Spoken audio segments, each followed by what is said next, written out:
निहारिका आवाज आ रही है आपको? Yes ma'am. ठीक है, बसंत वाली बुक निकालो।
चैप्टर नंबर 11 है आपका, जो देख कर भी नहीं देखती। ठीक है,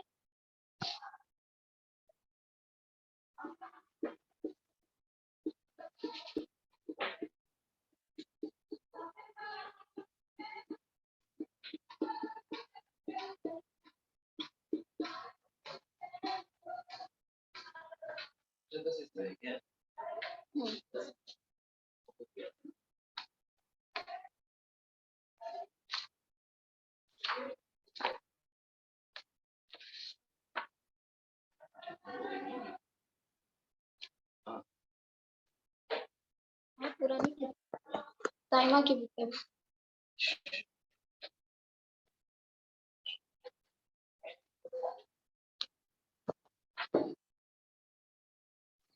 मिल गया चैप्टर आप लोगों को? Yes ma'am.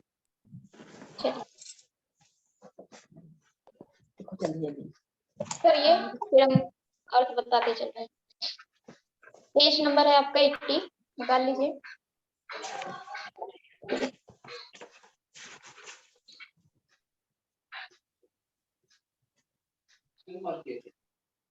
मैम खोल लिया।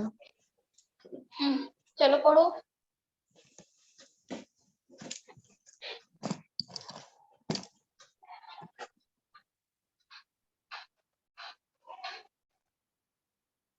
निहारिका पढ़ो पहले।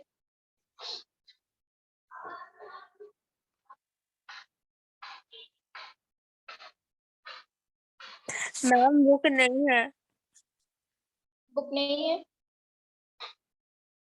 बाकी हर्ष आपके पास है? Yes ma'am. पढ़ो।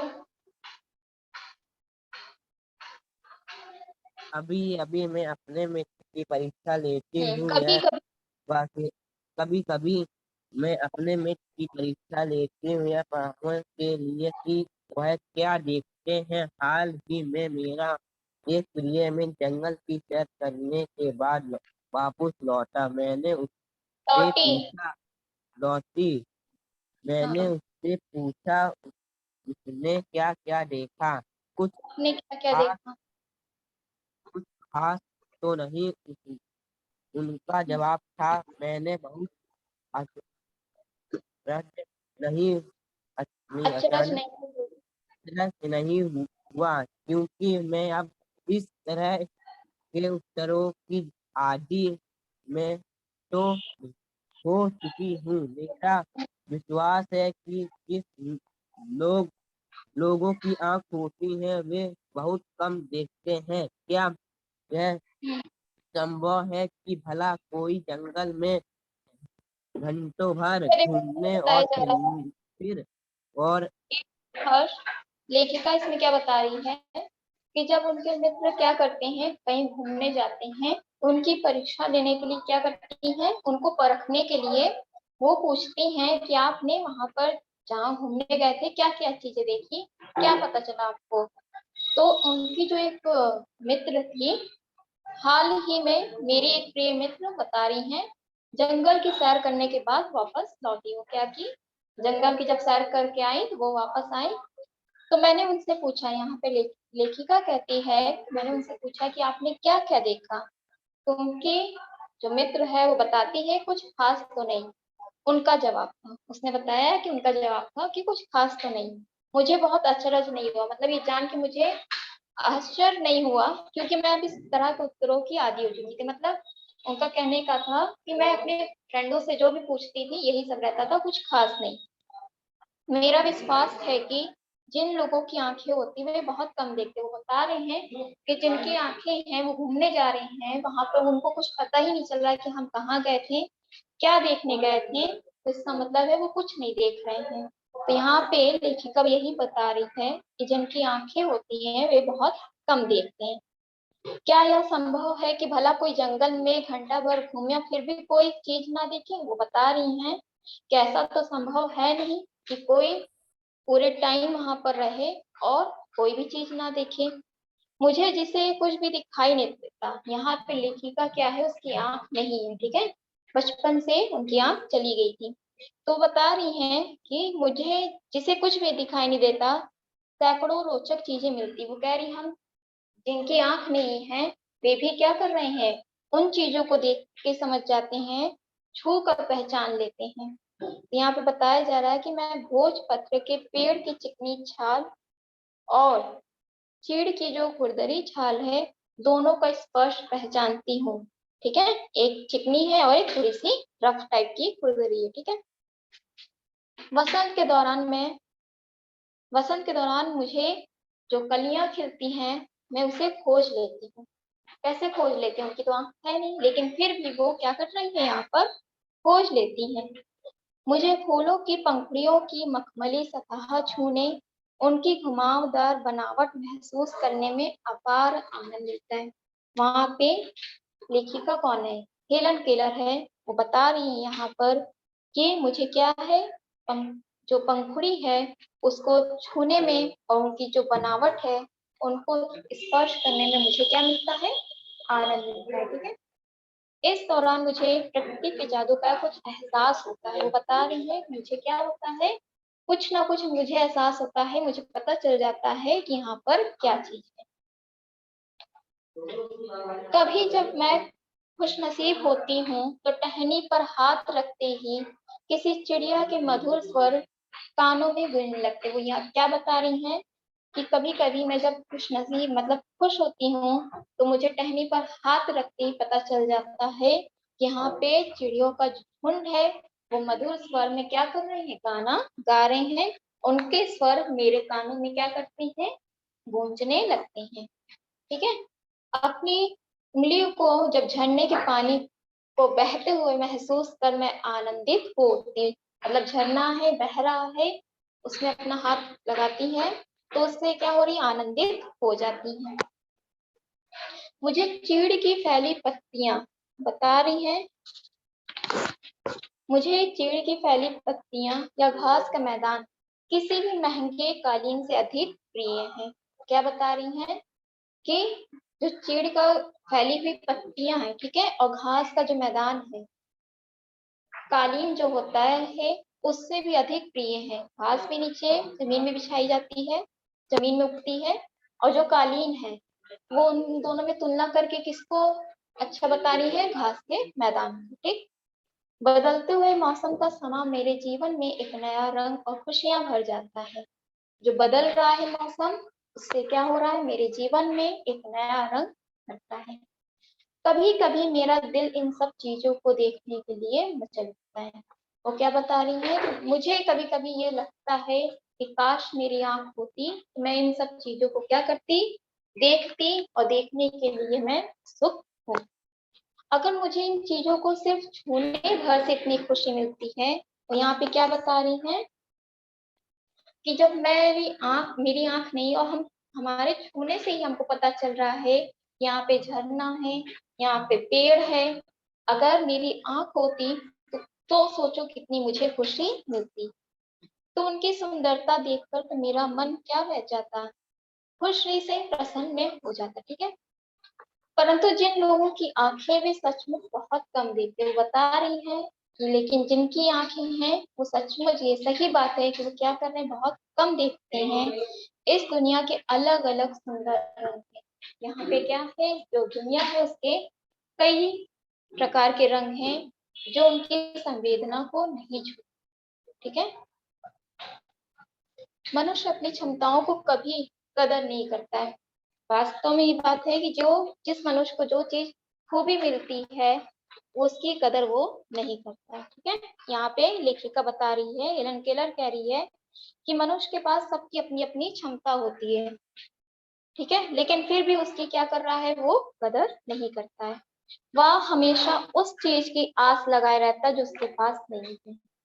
ये मानव का स्वाभाविक है कि जो चीज उनके पास नहीं होती वो उसी चीज को चाहता है कि ये चीज मेरे पास है।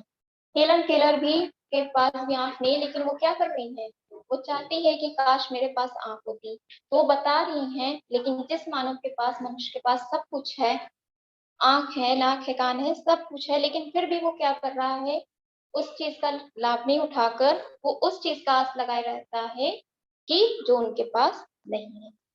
उसके आगे पढ़ो।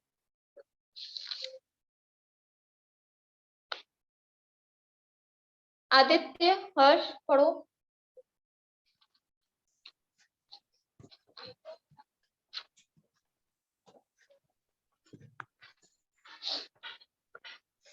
कहाँ थी? मैम कहाँ थी आप?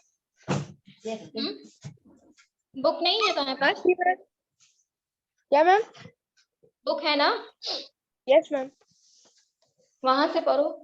मनुष्य अपनी क्षमताओं को जहाँ से आप छोड़ी थी हाँ, वहीं से। मैम, जहाँ से आप छोड़ी थी। हम्म। कभी कभी मेरा दिल इन सब चीजों को देखने के लिए मचल उठता है। अगर मुझे इन चीजों को सिर्फ छूने पर भी इतना खुशी मिलती है तो उनकी सुंदरता देखकर तो मेरा मन ही मुग्ध ही हो जाएगा। परंतु जिन लोगों की आंखें हैं वे सचमुच बहुत कम देखते हैं। इस दुनिया के अलग अलग सुंदर रंग उनकी संवेदना को नहीं छूते। मनुष्य अपनी क्षमताओं की कभी कदर नहीं करता। वह हमेशा उस चीज की आस लगाए रहता है जो उसके पास नहीं है। यह कितने दुख की बात है कि दृष्टि के आशीर्वाद को लोग एक साधारण सी चीज समझते हैं, जबकि इस नियामत से जिंदगी को खुशियों के इंद्रधनुषी रंगों से हरा भरा किया जा सकता है।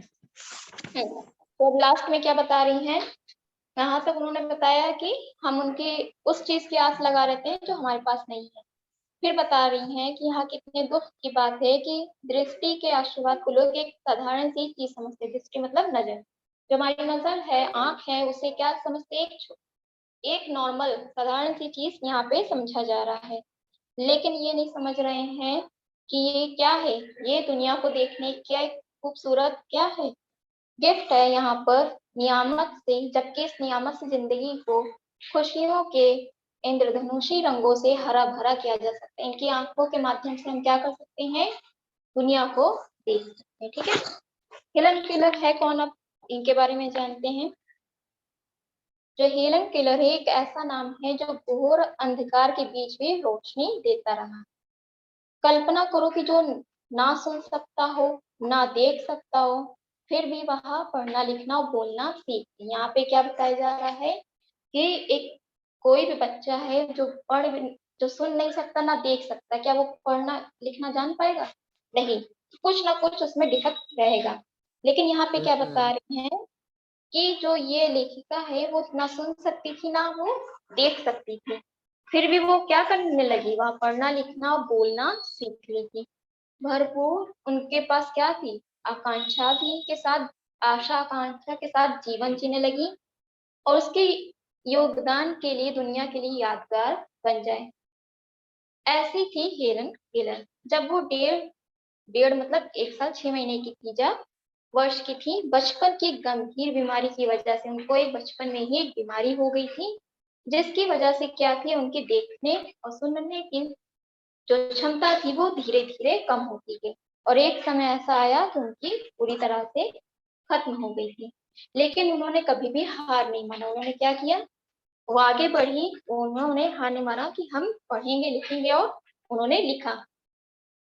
कॉलेज के दिनों में ही प्रकाशित अपनी आत्मकथा इनकी स्टोरी है। क्या है इसका नाम? Story of life. ठीक है, इनकी स्टोरी का नाम है आत्मकथा का। ठीक है, मैं वे लिखती हूँ। उन्होंने उसमें क्या लिखा है, मुझे ये तो याद नहीं कि ऐसा कैसे हुआ। वो कह रही हैं मुझे तो ये याद नहीं है कि ये बीमारी कैसे हो गई, लेकिन ऐसा लगता था कि रात कभी खत्म क्यों नहीं होती। बचपन में थी, वो छोटी थी, उन्हें उसकी समझ नहीं थी कि मेरी आंख नहीं है। उन्हें हमेशा अपने सामने क्या लगता था, अंधेरा टाइप का ही लगता था। ये सोचती थी अंधेरा होता तो हम लोग को भी क्या लगता है, रात। जब कोई छोटा बच्चा रहता है, उसके अभी जब भी रात होती है तो सोचता है अंधेरा होता तो सोचता है रात हो गई। तो हेलन केलर को भी ऐसा लगता था कि रात है अभी, लेकिन वो कभी कभी ये सोचती थी कि रात अभी खत्म क्यों नहीं होती है, सुबह क्यों नहीं आती। लेकिन उनकी आंख की रोशनी हमेशा के लिए चली गई थी।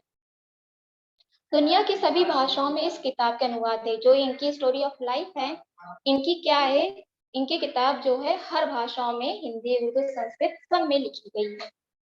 इसके अलावा भी उनकी 10 पुस्तकें और सैकड़ों लेख प्रकाशित हुए हैं। फिर भी इनके अलावा इनकी क्या है, 10 पुस्तकें हैं और सैकड़ों लेख प्रकाशित हुए हैं।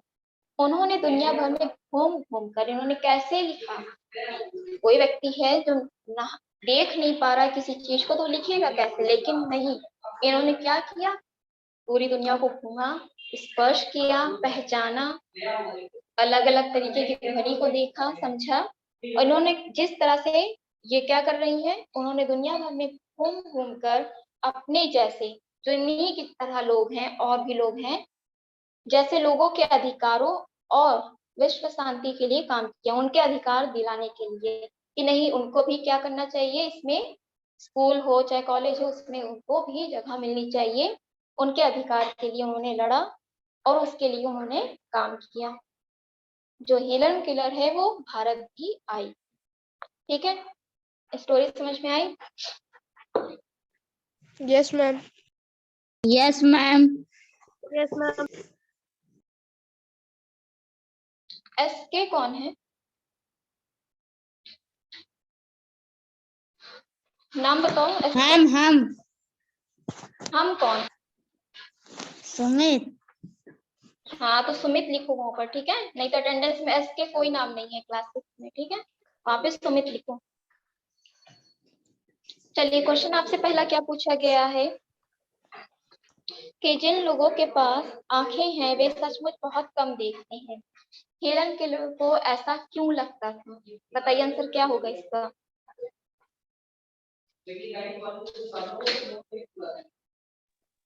हम हेलन केलर लोगों के कभी पास कभी जो अपने मित्रों की एक एक रंग बोलो। परीक्षा लेती रहती थी। परीक्षा लेती रहती थी और क्या करती थी? पूछती थी कि तुम जंगल जंगल की सैर करने गई थी, उधर क्या क्या देखी। तो अभी उसको बताओ। लगता था कि जिसके पास आँख है वो देखता कम है। मैम हेलन केलर को ऐसा लगता था कि लोगों के पास जो चीज उपलब्ध होती है उसका उपयोग भी नहीं करते। और इसलिए उनको लगता था कि जिन लोगों के पास आंखें हैं वे सचमुच बहुत कम देखते हैं। वे सचमुच बहुत कम देखते हैं। Very good. और क्या होगा इसका आंसर? और कोई बताए? निहारिका बताओ।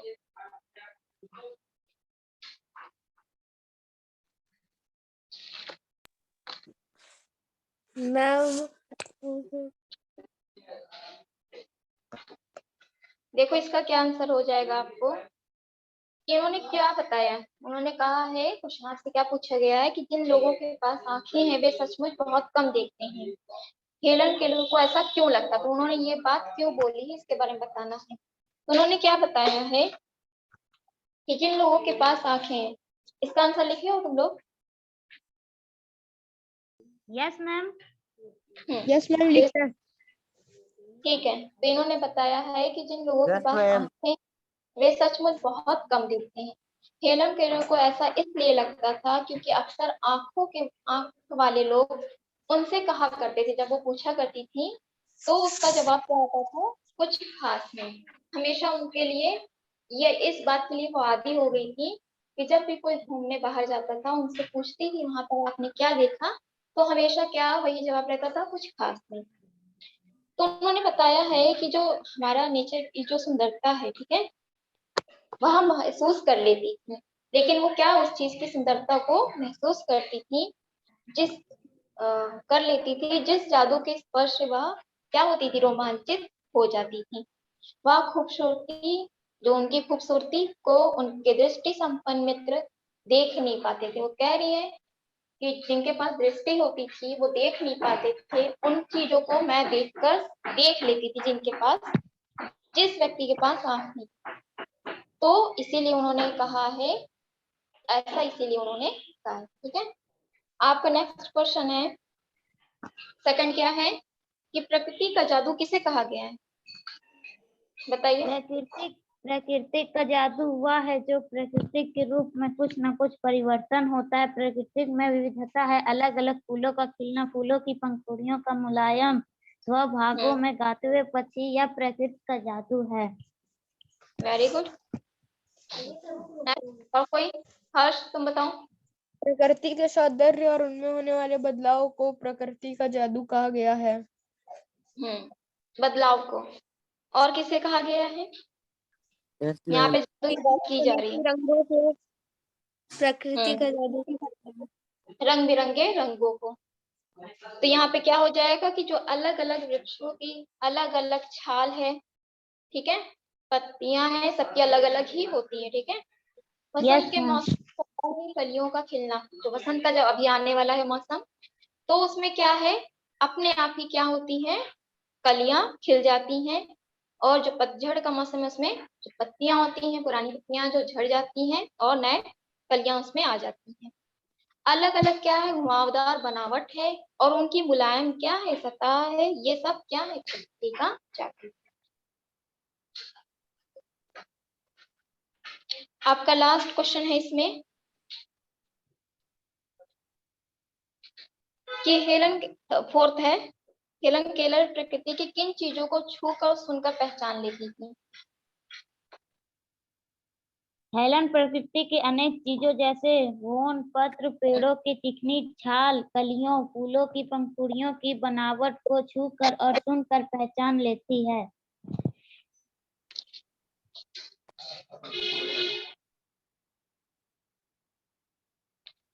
मैम पानी को भी, झरने के पानी को भी। तो इसका क्या लिखे होते हैं,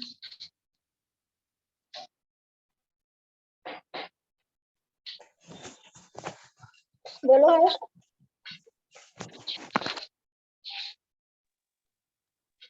मैम यही मैंने भी लिखा है। ये लिखे हो। मैंने, यस मैम।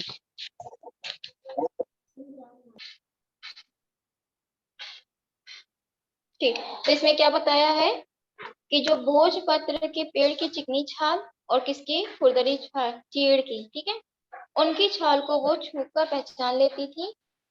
और स्पर्श किसका था, उनका कलियों का और फूलों का। ठीक है, यस मैम। हो गया ये। इसमें कोई बाकी है क्वेश्चन जो आप नहीं किए हो? No ma'am. सब मैम ये जो अभी भी पूछ वो यूनिट 2 के एग्जाम में आएगा। ठीक है मैम। कौन कौन सा चैप्टर है आपका यूनिट 2 का, बताओ। मैम 7, 11, 12, 13, 14। 12, 13, 14। 10, 11, 12 ना, यस मैम। ठीक है।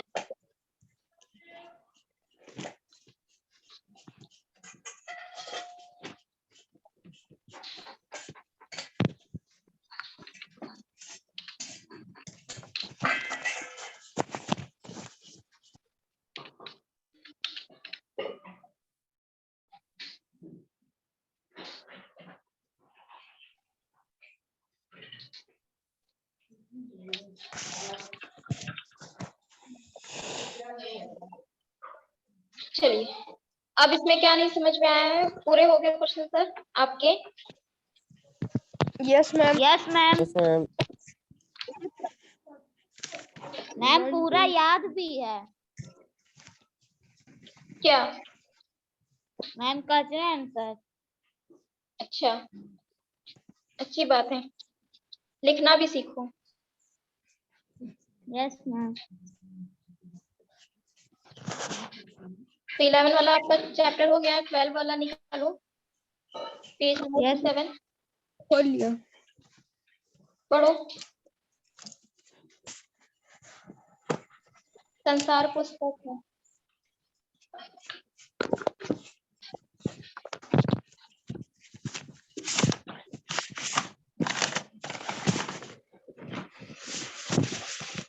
तो ये हो गया है।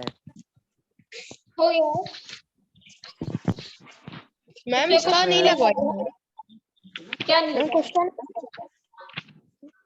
वही मैम जितना इसका लिखवाए हैं, ठीक है, जितना लिखवाए हैं। आदित्य, मैम यस मेरा मैम। हुआ है मैम। मैम हुआ है। पेज नंबर 9 निकालो। अब फिर मैम खोल लिया। मैम हम पढ़े। मैम हाँ हम पढ़ो। पढ़े। जब तुम मेरे साथ संसार पुस्तक है। जब तुम मेरे साथ रहती हो तो अक्सर मुझसे बहुत सी बातें पूछा करती हो और मैं उनका जवाब देने की कोशिश करता हूँ।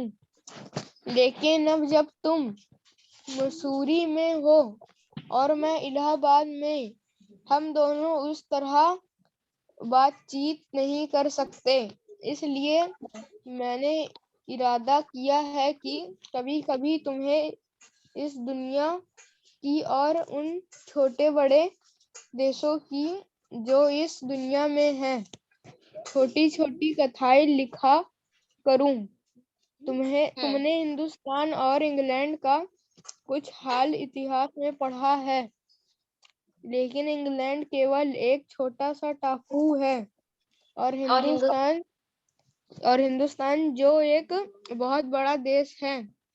फिर भी दुनिया का एक छोटा सा हिस्सा। अगर तुम्हें इस दुनिया का कुछ हाल जानने का शौक है तो तुम्हें सब देशों का और उन सब जातियों का जो इसमें बसी हुई हैं ध्यान इसमें क्या रखना बताया जा पड़ेगा। रहा है कि जब तुम मेरे साथ रहती, यहाँ पे लेखक जो है वो बता रहे हैं, जब तुम मेरे साथ रहती थी तो तुम मुझसे छोटी छोटी बात पूछा करती थी और उसके बारे में तुम जानना चाहती थी। लेकिन अब क्या हुआ?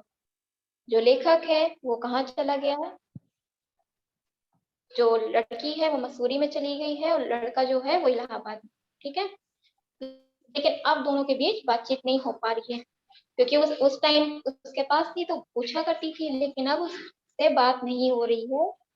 इसलिए वो कह रहा है लड़का, मतलब लेखक, कि मैंने इरादा किया है कि कभी कभी तुम्हें इस दुनिया की और उन छोटे बड़े देशों की जो इस दुनिया में है, मैं छोटी छोटी कथा का मतलब एक पत्र के रूप में वो लिखकर तुम्हें बताऊंगा।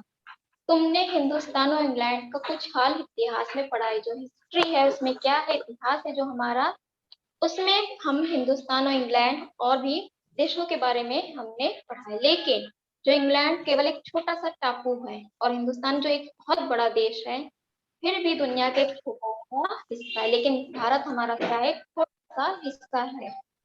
अगर तुम्हें इस दुनिया का कुछ हाल जानने का शौक है, वो क्या कह रहा है लेखक यहाँ पे कहता है कि अगर तुम्हें फिर भी कुछ जानने का शौक है तो तुम सब देशों का, उन सब जातियों का जो इसमें बसी है, मतलब उन सब देशों का भी और उसमें जो जातियां हैं उन सब के बारे में तुम्हें जानना पड़ेगा।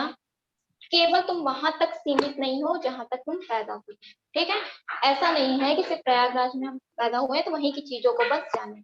लेखक का यहाँ कहने का ये मतलब है कि तुम जहां तक तुम पैदा हुई हो वहीं तक मत जानो और उसके बाहर की चीजों को भी जानवर। मुझे मालूम है कि इन छोटे छोटे खतों में, मतलब वो छोटा छोटा खत में तो पूरी बात तो कह नहीं पाएगा, जितना पास से आपको हम बता सकते हैं उतना हम खत में लिख के नहीं बता पाएंगे। कह रहा है मुझे मालूम है कि इन छोटे छोटे खतों में बहुत थोड़ी सी बातें ही बता सकता हूँ। ठीक है, आप पूरी बात तो बताएगा नहीं, इतिहास तो लिखेगा नहीं, लेकिन मुझे आशा है कि इन थोड़ी सी बातों का भी तुम क्या करोगी, पढ़ोगी। वो कह रहा है लेकिन फिर भी हम ऐसी बात लिखेंगे जिसको तुम क्या करोगे, आसानी से पढ़कर समझ जाओगी कि दुनिया एक है और दूसरे जो लोग हैं इसमें आबाद है हमारे क्या है, सब भाई बहन। मतलब ये क्या बता रहे हैं कि यहाँ पे दुनिया क्या है, एक है, लेकिन जिसमें सभी लोग हैं वो क्या है, हमारे भाई बहन।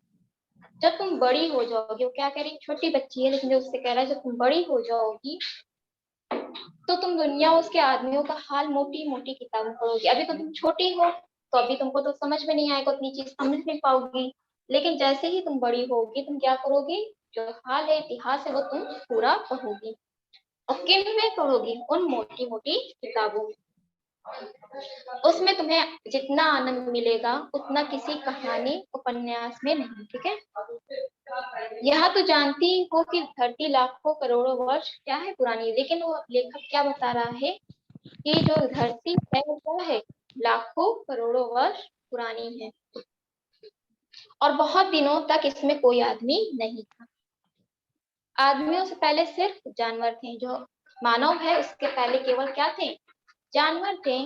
और जानवरों से पहले एक ऐसा समय था जब इस धरती पर कोई जानदार चीज नहीं, मतलब जो जानवरों से पहले भी इस पर कुछ ऐसी चीज थी जो नहीं थी। क्यों नहीं थी, क्योंकि हमारी जो धरती है, जो ये था भूमि थी, बहुत ही गर्म थी। ठीक है, उस पे ना जानवर आदमी टिक नहीं सकते थे।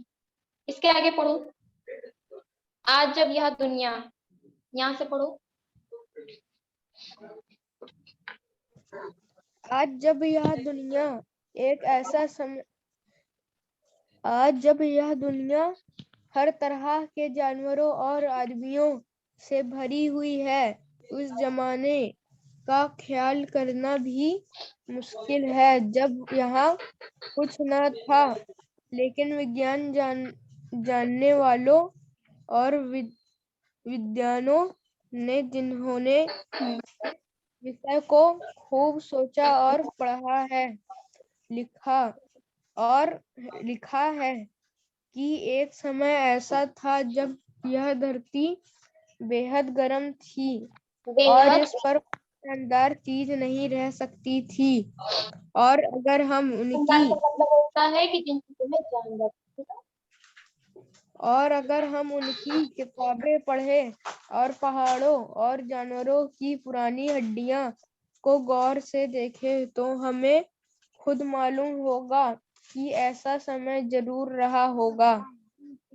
तुम बस इतिहास तो क्या बताया जा रहा है कि जब आदमी थे उसके पहले क्या थे, केवल यहाँ पर जानवर थे और जानवरों से पहले भी यहाँ पर धरती पर कोई जानदार चीज नहीं, मतलब जान मतलब उसमें हमारी जान बस्ती है जो सदी थी वो नहीं रह पाती थी। क्यों नहीं रह पाती थी, इसका रीजन क्या था, क्योंकि उस टाइम हमारी धरती क्या थी, बहुत ही ज्यादा गर्म थी, उस पर कोई किसी भी चीज का टिकना मुश्किल था। ठीक है, लेकिन अब क्या बता रहा है, लेकिन अब क्या है कि जब दुनिया, इस दुनिया का क्या है कि हर तरह के अब यहाँ पर जानवर हैं, आदमियों से भरी है। ठीक है, पशु पक्षी भी हैं, जानवर भी है, पेड़ पौधे हैं, सब है। ठीक है, उस जमाने का ख्याल करना भी मुश्किल है, मतलब उस टाइम में के बारे में भी सोचना भी हमारे लिए क्या है, मुश्किल है, जब यहाँ कुछ नहीं था। लेकिन जो हमारे विज्ञान जानने वाले विद्वानों ने क्या किया इसके बारे में, इस विषय के बारे में उन्होंने खूब सोचा और पढ़ा और लिखा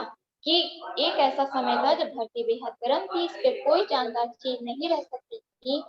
और अगर हम उनकी किताबें पढ़ें, क्योंकि जो विद्वान लिख कर गए हैं उनके किताबें पढ़ें तो हमें मालूम होता है और उन जानवरों की पुरानी हड्डियों से हम पहचान सकते हैं कि ऐसा समय जरूर हो। ठीक है, वहां तक टिक कर लो, टाइम हो गया है।